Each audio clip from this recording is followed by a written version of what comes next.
Hello, this is Matt on the Moon Lambo channel. Ripple CEO Brad Garlinghouse criticized by Maddie Greenspan and Tour de Meester. Here's why. And this is a brand new article from today. What do you think they might be talking about? Is it the case that Brad Garlinghouse may have spoken publicly recently? Well, yes, it is. He was on CNN just yesterday with Julia Chatterley saying all sorts of genuinely fascinating stuff, talking a lot of big picture things, as well as some very important specifics regarding crypto and the XRP ecosystem. And I listened to it and I thought, oh, wow, this is pretty well reasoned. This makes sense. He's getting reasonably tough questions. Great interview. And not everybody took it the same way. So we're going to run through this here. Also, another topic, I want to cover this piece too. So that XRP you're holding there, when's it going to go all moony? Well, the answer is Friday, 2 p.m.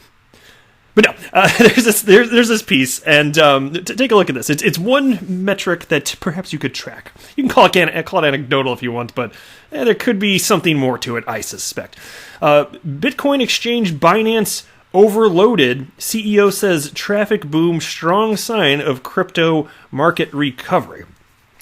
Now, before we go any further here, if you would please ever so delicately tap that like button. I definitely appreciate all the support. It don't cost you nothing, damn it. Go ahead and give me that thumbs up. I'm getting aggressive now. And also consider subscribing to the Moon Lambo channel if you have not, because if you do, maybe we can be friends. Perhaps even best friends. All right, into this topic now. I'm sure this is going to grind my gears up really good. And actually, it could have been a little bit worse, though. Here, let me share something. Again, the title was Brad Garlinghouse criticized by Maddie Greenspan and Tour de Meester. All right, in a recent interview for the First Move program with CNN host Julia Chatterley, CEO of Ripple, and of course, in parentheses, they write XRP, which steams my vegetables.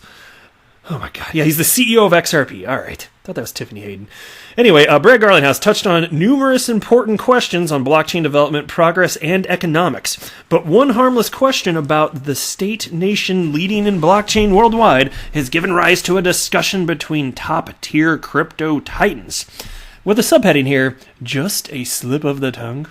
One of the many community-driven Ripple accounts, XRP, shared a snippet of the interview with Mr. Garlinghouse, and in this short video, he outlines the role of Chinese miners in the Bitcoin and Ethereum hash rate. And here's a quote. China controls the Bitcoin blockchain. There are 4 miners in China that represent the 60% plus mining capacity, and 80% of mining capacity is based in China for Bitcoin and Ether. Now, then that sounds like an innocuous enough statement. It's just a fact, right? I heard that and I thought, okay, yeah, this is not new information. Well, here's what happened. This statement enraged Maddie Greenspan, licensed trader, fintech analyst, and educator, and founder of Quantum Economics. He tweeted that Mr. Garlinghouse's statements about Chinese domination are inaccurate. And by the way, as I'm going to read the actual tweet from Maddie Greenspan, and as I read this, I would like your opinion. Is this a well-reasoned, measured approach in response to what Brad Garlinghouse said? Just be asking yourself that as I read this. For Maddie Greenspan, WTF, Brad! Exclamation point, question mark, because I'm angry and curious.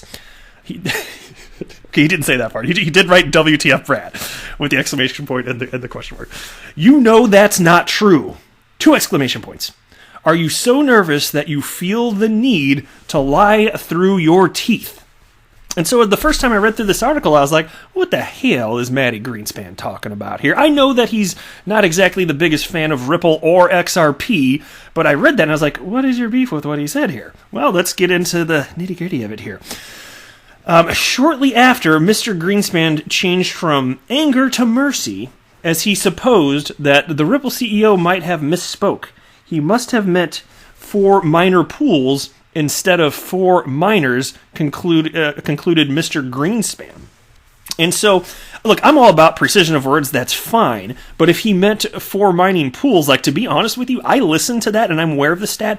I didn't catch that. In fact, you could have convinced me one way or another because I haven't thought about it, whether it's miners or mining pools, because I don't think about it on a regular basis because I'm just a regular dude researching XRP, all right? And so I legitimately didn't catch it.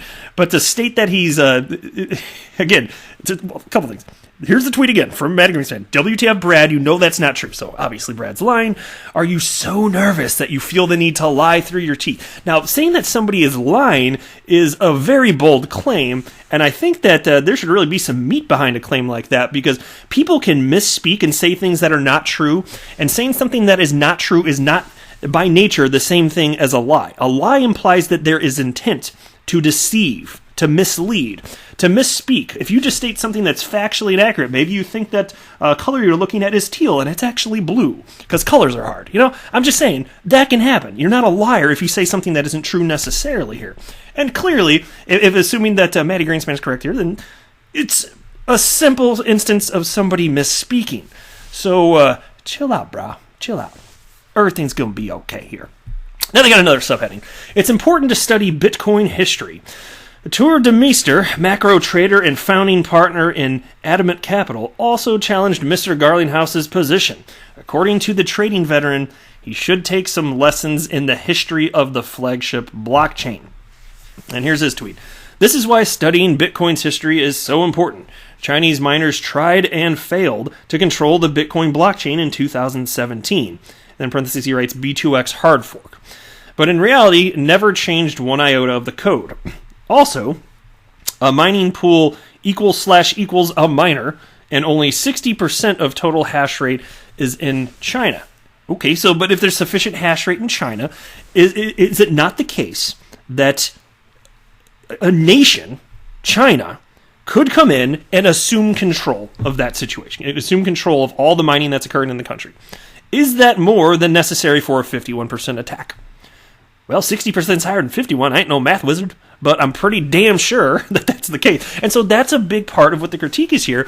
And for me, it just seems like the people that are so pro-Bitcoin, I just don't want to say, this whole concept of, China taking over the Bitcoin blockchain bogus. Are you so sure about that? Because it's a legitimate concern. I don't know if it's ever going to happen, but don't say that just because something hasn't happened before, that it never will. Just saying here, man. I think it's perfectly legitimate for conversation here. All right, next. Daily Huddle. I'm talking about Binance here. Overloaded. CEO says traffic boom, strong sign of crypto market recovery. So, when XRP moon? Tell me. CZ, the CEO of cryptocurrency exchange Binance, says reports of performance and accessibility issues on the platform are due to an overloaded system. In the past few days, Binance users have increasingly complained about technical glitches, such as interface errors and delayed updates.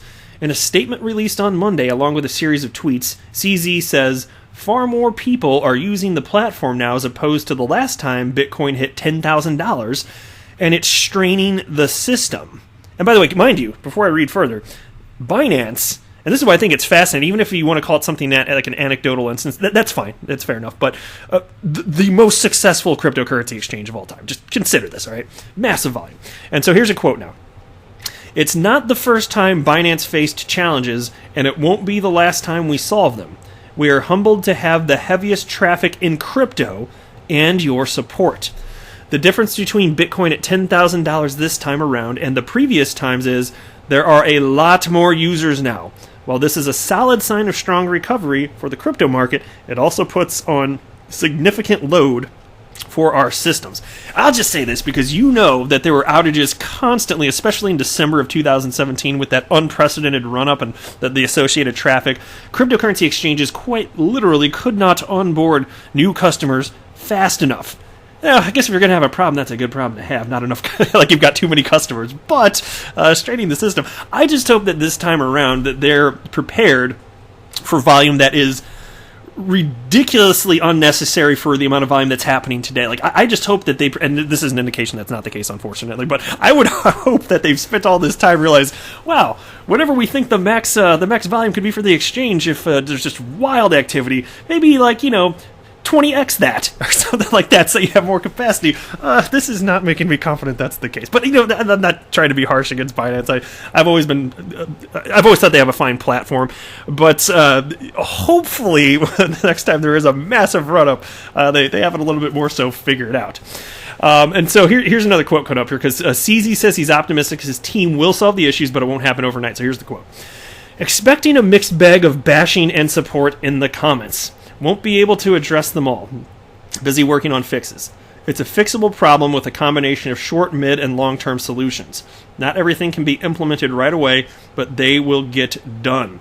Look, as long as they're not overtly incompetent and they're acting in good faith, then I tend to want to give businesses and really individuals the benefit of the doubt here. So let's just see how they do.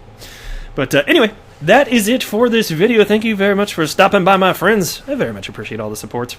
I am not a financial advisor. Do not buy or sell anything because of anything that I say or write. That would be a very, very, very bad idea. Until next time, to the moon, Lambo!